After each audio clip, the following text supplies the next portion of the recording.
এই যে ওল গাছের গুড়ার সাত করার জন্য কামলা নিয়ে আসে আজকে। এই যে দেখেন কামলা চেহারাটা দেখা দেন। হ্যাঁ ভাই আপনার এই ওল গাছ তো হেবি সুন্দর গাছ হয়েছে, তো আরো আগে পরিষ্কার করে দিলি আরো কত সুন্দর ফলন বাড়তো না আপনার নাকি? আসলে দেওয়ার দরকার ছিল কিন্তু সময়ের অভাবে ফেটে দেওয়া যায়নি।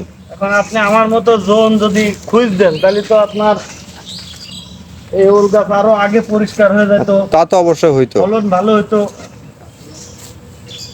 আর আপনি 30-40 লাখ টাকার ওল বেচবেন। হ্যাঁ সর্বনিম্ন 30 লাখ টাকার বাজেট। আমি সুন্দর করে পরিষ্কার করে দেবো ভাই ইনশাল্লাহ। আচ্ছা দিয়েন, ভালো করে দিয়েন, আপনার পর ভরসা আছে এই জন্য আপনারা নিয়ে আসা। কত কামলা আছে কিন্তু কারণ নিইনি, আপনারাই নিয়েছি। কেন নিয়েছি?